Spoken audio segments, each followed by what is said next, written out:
মানুষের যখন হিসাব নিকাশ সংঘটিত হবে, হিসাব নিকাশের পরে যখন মানুষ একদল জান্নাতে হয়ে যাবে আর একদল জাহান্নামী হয়ে যাবে, জাহান্নামীদেরকে ঘাড় ধরে ধাক্কাতে ধাক্কাতে তাদেরকে জাহান্নামের ভিতরে নিক্ষেপ করা হবে।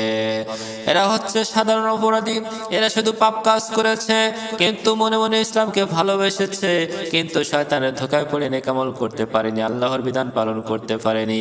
আর একদল জাহান্নামীকে ঘাড় ধরে ধাক্কাতে ধাক্কাতে জাহান্নামের দিকে নিয়ে যাওয়া হবে।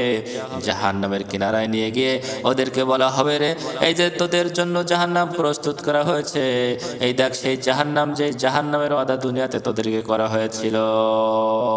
আল্লাহ পাক রব্বুল আলামিন কোরআনের ভিতরে বলে দিয়েছেন, হাযিহি জাহান্নামুল্লাতী কুনতুম তুআদুন, এই সেই জাহান্নাম, যে জাহান্নামের ওয়াদা তোমাদেরকে করা হয়েছিল, এই জাহান্নাম একমাত্র তোমাদের জন্য প্রজ্বলিত করা হয়েছে।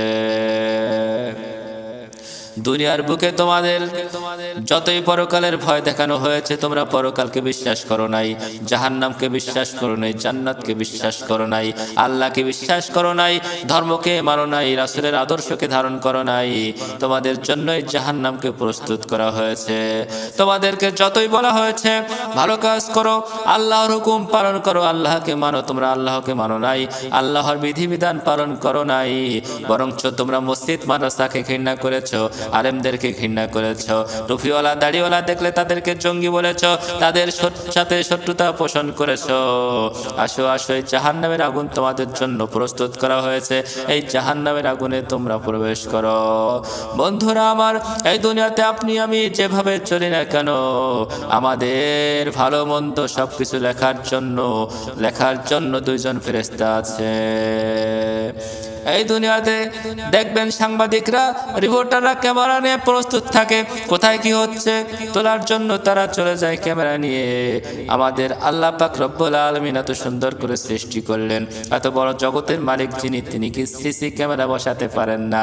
তিনি আরো বহুত আগেই মানুষ সৃষ্টি থেকেই সিসি ক্যামেরা লাগিয়ে দিয়েছেন। কিরামান কাতিবিন, ডান পাশের ফেরেশতা নেক আমল লেখে আর বাম পাশের ফেরেশতা খারাপ আমল লেখে। আপনি দুনিয়াতে কি করছেন না করছেন, শেষ বিচারের দিনে আপনার সামনে সব সিসিটিভি ফুটেজ, ভিডিও ফুটেজ আপনার এই সামনে প্রকাশ করা হবে। আপনি ভেবেছেন কি পালিয়ে পালিয়ে অন্যায় কাজ করছেন, পাপ কাজ করছেন, আপনাকে বুঝি দুনিয়ার কোনো মানুষ দেখে নাই?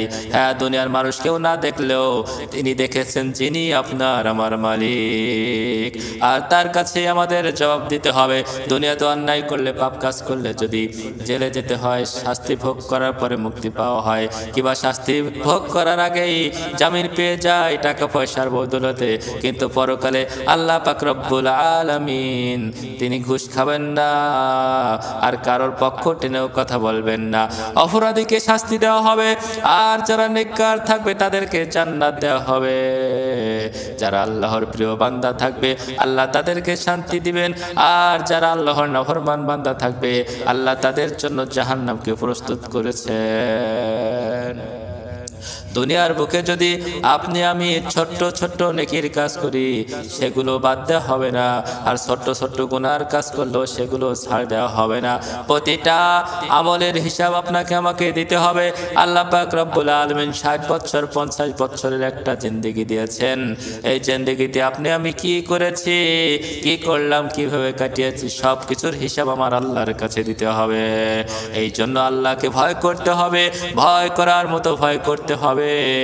যেমন করে ভয় করলে দুনিয়ার বুকে আমি কোনো পাপাচারের মধ্যে লিপিবদ্ধ হতে পারবো না, কোনো খারাপ কাজের মধ্যে অংশগ্রহণ করতে পারবো না, গান বাজনা শুনতে পারবো না, সিনেমা টিভি দেখতে পারবো না, সুদ ঘুষ খাইতে পারবো না, কোনো অন্যায় কাজের যেন জড়িত না হতে পারি। সেইভাবে আমার আল্লাহকে ভয় করতে হবে।